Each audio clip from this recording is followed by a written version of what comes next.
Deep in Mexico, Leonel and Marco Salamanca, two stone-cold enforcers, embark on a dark pilgrimage to a shrine dedicated to Santa Muerte, the saint of death.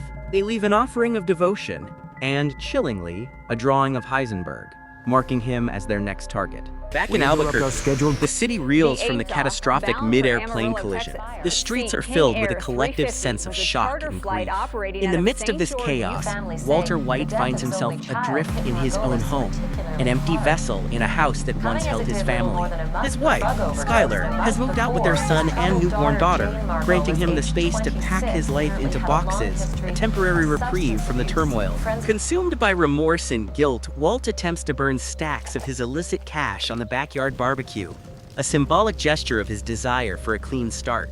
However, at the last moment, he hesitates, succumbing to the lure of the money and flinging the bundles into the pool. While helping Walt move his belongings to a sterile new apartment, his brother-in-law Hank innocently lifts the bag overflowing with cash, the blood money from his deal with Gus Fring. Walt manages to sneak away his share of the $1.2 million, pocketing the grim fruits of his criminal enterprise. Walt brazenly admits the existence of the enormous stash to Hank, but Hank dismisses it as a bad joke, unable to fathom the reality of Walt's hidden life. Settled into his new, lonely apartment, Walt calls his family to provide his new address, a small attempt at connection. He then receives a cryptic text message on his second, burner phone, Palos. At a somber school assembly, Walt's composure begins to crack.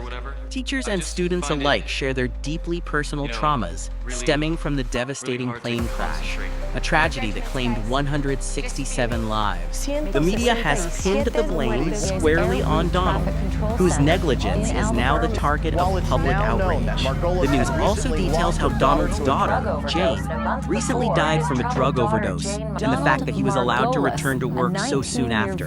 When called upon to speak, Walt delivers a rambling, bizarre speech, comparing the devastating crash to other airplane tragedies. He disturbingly advises them to look on the bright side of the carnage, pointing out that nobody on the ground was killed, even though it was a populated area. He also says that neither plane was filled to capacity, that this was only the 53rd biggest airplane crash in history, and that people tend to forget and move on. His detached, almost callous remarks leave the assembled audience shocked and disturbed. Meanwhile, Skyler consults a divorce lawyer about making her separation from Walt permanent, but appears uncertain when the lawyer explains she will pursue any money Walt might be hiding. Skyler confronts Walt about the divorce and finally uncovers the shocking truth about his hidden life, his clandestine meth empire. He confesses that he cooked meth and sold it through Jesse. Disgusted and terrified, Skyler storms out, threatening to reveal his secret to their children and Hank unless he agrees to her demands. After being given a ride home from school by his father, Walter Grady Jr., explodes in anger, blaming his mother for the separation and demanding an explanation she refuses to give. Skyler also refuses to offer an explanation to her sister, Marie Schrader. Elsewhere, Jesse Pinkman, haunted by his demons, is in rehab attempting to kick his addiction and grapple with the death of Jane and his role in the airplane disaster. He struggles with his feelings of responsibility, but is starting to learn not to run away from them. During a therapy session, a group leader shares his horrific tale of accidentally killing his own daughter, crushed by the wheels of his truck while driving to buy alcohol. The group leader shares the idea that self-hatred prevents personal progress. Jesse is released and moves in with Walt.